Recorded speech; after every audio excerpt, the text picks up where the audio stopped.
हम नागा सन्यासी सनातन के ही सिपाही हैं, ध्वजवाहक हैं, इसलिए हम सनातन को कोई भी चोट बर्दाश्त नहीं करेंगे सनातन पे। क्या नागा साधु शमशान में भी जाते हैं? जी, हम शमशान में ही जाते हैं, क्योंकि शमशान में जाने से जो है उन सबके लिए मेरा संदेश है कि सभी सनातनी बन जाओ, सभी कट्टरवादी बन जाओ। धर्म को खतरे में देखते ही अगर कोई दूसरा धर्म हमारे धर्म को खतरे में ले जाना चाहता है, खतरे में डालना चाहता है, तो उससे पहले ही उसे खत्म कर दो। नागा साधुओं के 6 अखाड़े होते हैं, कौन कौन से होते हैं बता सकते हो आप? इसमें हमारा श्री पद्मनाभ जूना अखाड़ा है, जिस अखाड़ा से हम सन्यासी है। बहुत से नागा बाबा शमशान में जो मुर्दे रहते हैं उनकी विभूति भी लगाते हैं, क्या ये बात सत्य है? बहुत सारे अखाड़े हैं, अलग अलग अखाड़े हैं, नागा साधुओं का अलग है, अघोरियों का अलग है। ये अलग अलग अखाड़े बनाने का क्या मतलब है प्रभु जी? अलग अलग, हम किसी भूत प्रेत की साधना और भजन नहीं करते। तब तक के लिए जय बोले की जय बोले। हर हर महादेव, सनातन की जय हो। नमस्कार दोस्तों, आरन पॉडकास्ट के एक नए एपिसोड में आपका स्वागत है। दोस्तों अभी मैं मौजूद हूं प्रयागराज में। वैसे तो 14 जनवरी को विधिवत रूप से कुंभ का आगाज होने वाला है, पर उससे पहले बहुत सारे साधु संत तपस्वी महर्षि पहुंच चुके हैं प्रयागराज में। तो दोस्तों उसी कड़ी में हमारे साथ एक नागा साधु है, आइए इनसे बात करते हैं और पूरी जर्नी के बारे में, नागा सन्यासियों के बारे में इनसे जानने की कोशिश करेंगे। प्रभु जी सबसे पहले जय बोले की। हर हर महादेव, जय गंगे माँ, जय महापर्व महाकुंभ की जय हो। समस्त गुरु मूर्तियों की जय हो, समस्त अखाड़ों की जय हो, समस्त साधु संत कुंभ मेले में पधारे हुए दिव्य आत्माओं की जय हो।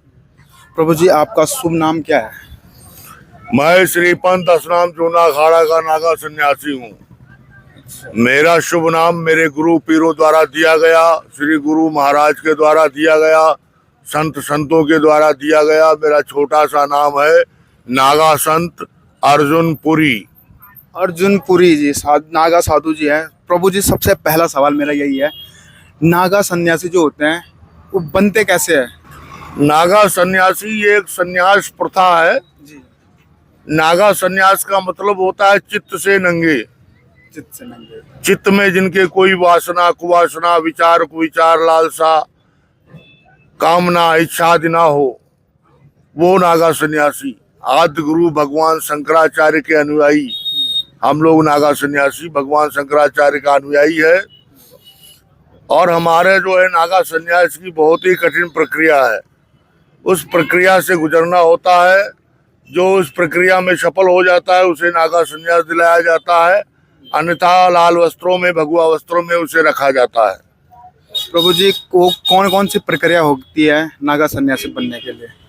नागा सन्यास के लिए पहले तो अपने हृदय को कभी बिल्कुल आकाश की तरह गंगा की तरह निर्मल और पवित्र रखना पड़ता है। बहुत ही कठोर साधनाएं तपस्याएं हैं वो करनी पड़ती हैं। और बचपन से ही जो है इस पंथ में आया जाता है।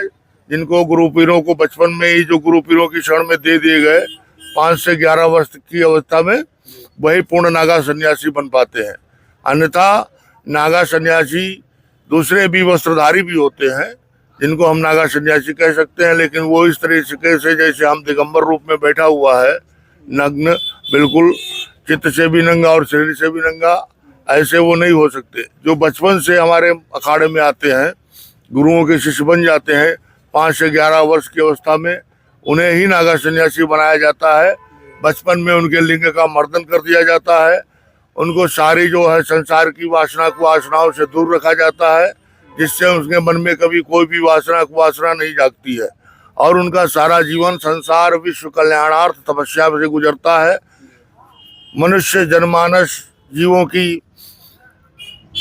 पे दया के लिए, जीवों के मंगल के लिए, मनुष्य के मंगल के लिए, विश्व के मंगल के लिए ये नागा सन्यासी जो है अपने सारा जीवन जो है तपस्या में रत रखते हैं। इस तरीके से हम नागा सन्यासी बनाए जाते हैं। बड़ी कठोर साधनाएं हैं। जो नागा साधु होते हैं वो अमूमन कुंभ के मेले में दिखाई देते हैं, उसके बाद दिखना बंद हो जाते हैं, क्यों प्रभु जी? नागा सन्यासी कुंभ के बाद कहाँ रहते हैं? वो हम लोग क्या है गुफाओं में रहता है हिमालय की। हम सारा कुंभ करके जो है बड़ा बड़ा मेला होता है उधर जाता है, गुजरात में जाता है, केदार में जाता है। गुफाओं में क्या करते हो प्रभु जी? गुफाओं में बैठ के हम भगवान दत्तात्रेय का भजन करते हैं, तपस्यारत रहते हैं, आसन लगाते हैं, योग व्यायाम करते हैं और सारी साधनाएं जब तब स्वाध्याय पाठन पठन इत्यादि संपूर्ण करते हैं। प्रभु जी, वो कौन सी उम्र थी आपकी जब आप साधु बने थे? किस उम्र में आप साधु बने थे? मैं तो बचपन से ही, मेरे रिलेशन में संत थे, नागा संत, जी। तो मैं बचपन से ही उनके शरण में पला हूँ। उनके द्वारा मुझे बोध हुआ है, उनके द्वारा ही संसार का, ज्ञान का, भक्ति का, वैराग्य का बोध हुआ और उनके द्वारा ही मुझे जो है बचपन से ही तीर्थाटन करने का और ये सब सौभाग्य प्राप्त हुआ। पूजा पाठ, जब तब, योग साधना, नाम जप इत्यादि बचपन से ही उनके सानिध्य में मिला। उनकी कृपा से ही मैं नागा संत बना हुआ हूँ, गुरु की कृपा से। ऐसे मन में ख्याल नहीं आया कि जो बाहरी दुनिया होती है बहुत अच्छी है, साधु बनने के विचार धारणा कहाँ से प्रेरणा मिली? कहाँ से ये विचार बना आपके मन में कि हाँ साधु बनना है और वो भी नागा साधु बनना है? ये विचार किसी का बनता नहीं है जी।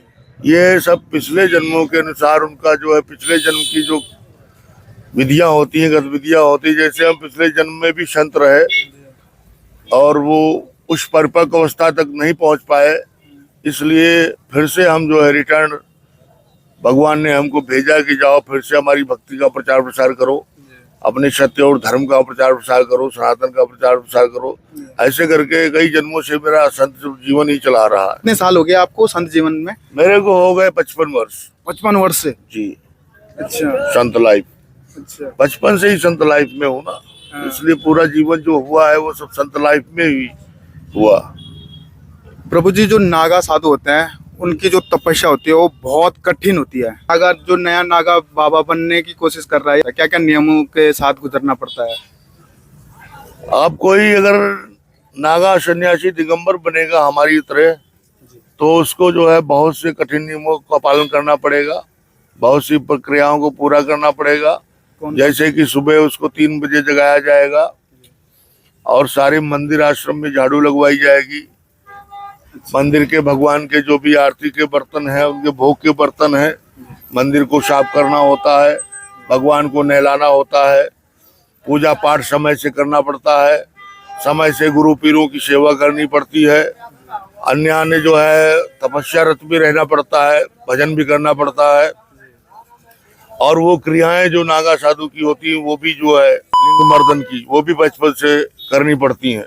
वो लिंग मर्दन का मतलब क्या होता है? कैसे करते हैं? प्रक्रिया कैसी होती है? वो ऐसा होता है ना कि नशों को तोड़ा जाता है, बचपन से ही होता है। वो पूरा जो है वक्तव्य हम नहीं कर सकते क्योंकि अखाड़े की तरफ से, गुरुओं की तरफ से आदेश नहीं होता है। अच्छा, बचपन से ही तोड़ा जाता है? जी, उसको ऐसी प्रक्रिया है जिसके द्वारा वो होता है। अच्छा।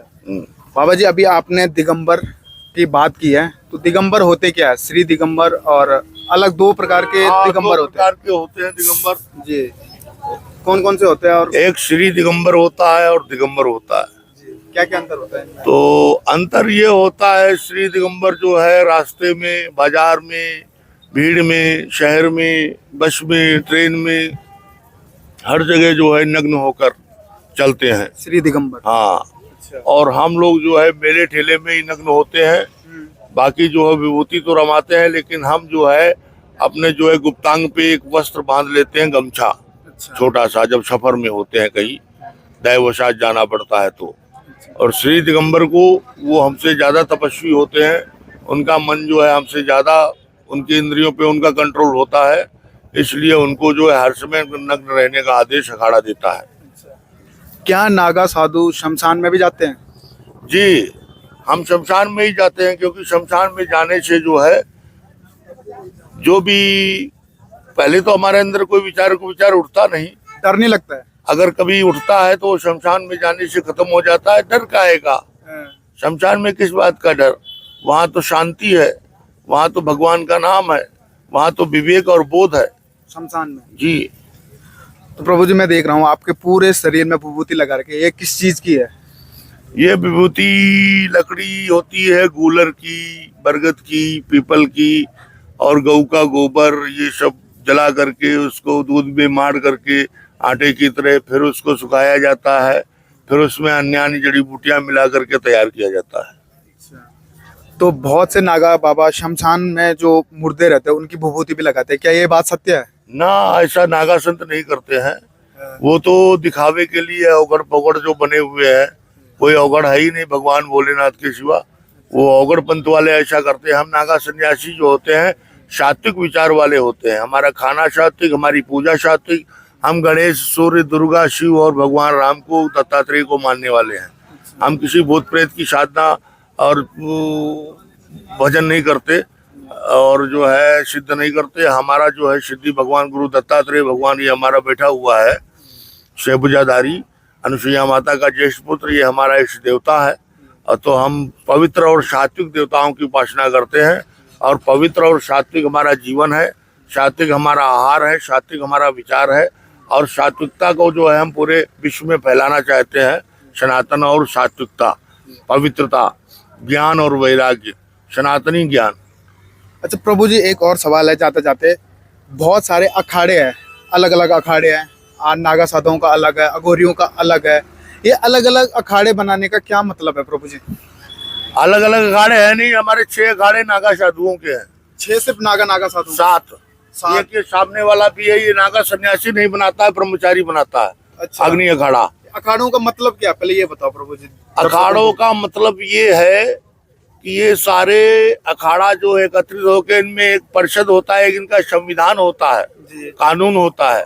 उसके अंतर्गत इसमें बहुत से पद होते हैं, जैसे सभापति है, पीठाधीश्वर है, श्री महंत है, अष्टकौशल है, सेक्रेटरी है, और जो है अनेकानेक बहुत से पद है, थानापति है, कोतवाल है, और बहुत से पद होते हैं, कोठारी, भंडारी, श्री कारोबारी, श्री पुजारी, ये बहुत से, अच्छा, कोतवाल, ये बहुत से पद होते हैं जी।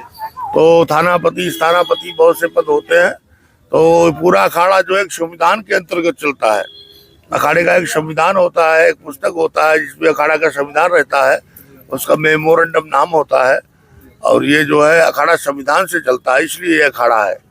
और इसके जितना भी सदस्य अखाड़े से, 6 अखाड़ा का, 7 अखाड़ा का नागा सन्यासी, उनको भारत भर में, भारत से बाहर भी अन्य देशों में धर्म प्रचारार्थ जो है भ्रमण करने का आदेश अखाड़ा देता है कि अपने सनातन संस्कृति को, सनातन को पूरे विश्व में फैला दो, फिर विश्व में सनातन का ध्वज गाड़ दो और पूरे विश्व को सनातनी बना दो। इस तरीके से। प्रभु जी, अभी आपने बात की है अखाड़ा नागा साधुओं के 6 अखाड़े होते हैं, कौन कौन से होते हैं बता सकते हो आप? इसमें हमारा श्री पद्मनाभ जूना अखाड़ा है, जिस अखाड़ा से हम सन्यासी है। उसके बाद में श्री पद्मनाभ आवाहन अखाड़ा है, फिर श्री पंचदशनाम आनंद अखाड़ा है, श्री पंचदशनाम निरंजनी अखाड़ा है, श्री पंचदशनाम महानिर्वाणी अखाड़ा है, श्री पंचदशनाम अटल अखाड़ा है, और ये 7वां श्री शंभु पंचअग्नि अखाड़ा। ये 7 अखाड़े हैं नागांव के। 7 अखाड़े। अच्छा प्रभु जी, जाते जाते एक और सवाल है लास्ट। जो आने वाले श्रद्धालु हैं उनके लिए कुछ कहना चाहते हो? आने वाले श्रद्धालु और जो श्रद्धालु हमें सुन रहे हैं, देख रहे हैं, उन सबके लिए मेरा संदेश है कि सभी सनातनी बन जाओ, सभी कट्टरवादी बन जाओ। धर्म को खतरे में देखते ही अगर कोई दूसरा धर्म हमारे धर्म को खतरे में ले जाना चाहता है, खतरे में डालना चाहता है, तो उससे पहले ही उसे खत्म कर दो, दूसरे धर्म को मिटा दो। क्योंकि एक ही मात्र धर्म है सनातन, सनातनी संस्कृति, जो पता ही नहीं कब से चला आ रहा है। और सारे धर्म जो है, इसमें जिसने गंदगी फैलाई, सनातन धर्म अत्यंत पवित्र और उज्जवल है और बहुत ही सरल धर्म है। इसमें जिसने गंदगी फैलाई, उनको निकाल के बाहर कर दिया, तो उन्होंने दूसरा धर्म बना लिया।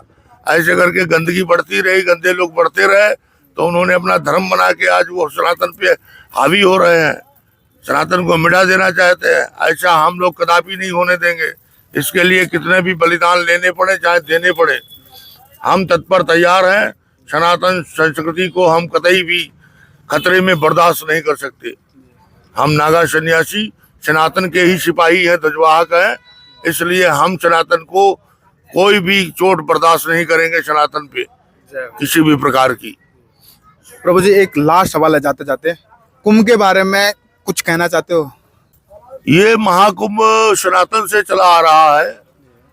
वो देवासुर संग्राम में समुद्र मंथन हुआ था, उस समय देवता और दैत्य दोनों ही मारे जाते थे।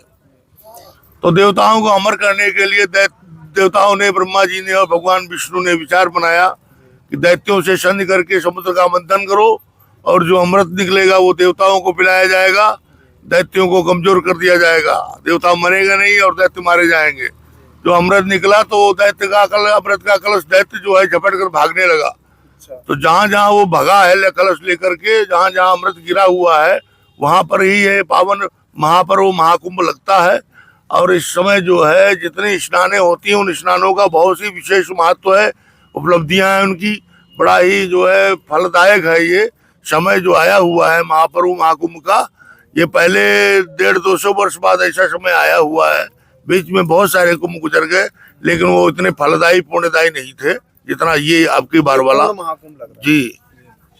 दोस्तों देखिए कितनी अच्छी बात और कितनी प्यारी बात नागा सन्यासी बाबा जी ने बोली है। आपको ये वीडियो कैसी लगी कमेंट करके जरूर बताना। मिलते हैं ऐसी नए वीडियो के साथ, तब तक के लिए जय भोले की जय भोले की। हर हर महादेव, सनातन की जय हो।